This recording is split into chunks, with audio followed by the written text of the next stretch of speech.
வணக்கம் நண்பா, நான் உங்கள் PSB YouTuber பேசுறேன். இனிய ஆங்கில புத்தாண்டு நல்வாழ்த்துக்கள். எனக்கு நிறைய நண்பர்கள் கூகுள் AdSense பத்தி யூடியூப் பத்தியும் நிறைய பேர் டவுட்ஸ் கேட்டிருந்தீங்க. சோ அவங்க எல்லாருக்குமே அபிஷியலா நான் வாட்ஸ்அப்லயும் ஃபேஸ்புக்லயும் அவங்களுக்கு ஹெல்ப் பண்ணிட்டு இருந்தேன். பட் என்னன்னா அது ஒரு குறிப்பிட்ட மக்களுக்கு தான் போய் சேருது அப்படின்றதுக்காக இப்ப நான் ஒரு சின்ன முடிவு எடுத்திருக்கேன்.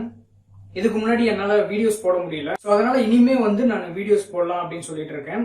இந்த இயர்ல இருந்து நான் உங்களுக்காக வீடியோஸ் போடுறதுக்கு நான் ரெடியா இருக்கேன். சோ இதுல நான் என்னென்ன வீடியோஸ் எல்லாம் போடலாம் அப்படின்னு இருக்கேன்னா, கூகுள் AdSense பத்தி, யூடியூப பத்தி, அதுக்கப்புறம் பிளாகர், அதே மாதிரி எக்ஸ்ட்ராவா ஏர்ன் பண்றது மாதிரியான மெத்தட்ஸ், இது மாதிரி எல்லாம் நான் உங்களுக்கு விவரிச்சு சொல்ல போறேன். சோ ஒரு சில பேர் யூடியூப் சேனல் ரன் பண்றீங்க, அதுல சின்ன சின்ன எரர்ஸ் எல்லாம் இருக்கு. சோ அந்த எரர்ஸ் எல்லாம் என்னென்ன அப்படின்னு சொல்லிட்டு உங்களுக்கு நான் சொல்லி தர போறேன். இந்த வீடியோ உங்களுக்கு பிடிச்சதுனால லைக் பண்ணுங்க, கமெண்ட் பண்ணுங்க மற்றும் ஷேர் பண்ணுங்க. கூகுள் AdSense நண்பர்களுக்கும் யூடியூப் நண்பர்களுக்கும் இதை ஷேர் பண்ணுங்க. உங்களோட ஃப்ரெண்ட்ஸ் இருந்தா கூட ஷேர் பண்ணுங்க. சோ அடுத்தடுத்த வீடியோக்கள்ல நம்ம கூகுள் AdSense பத்தி, யூடியூப் பத்தி நம்ம ஃபுல் டீப்பா பார்க்கலாம். சோ தேங்க்யூ ஃபார் வாட்சிங். Have a great time.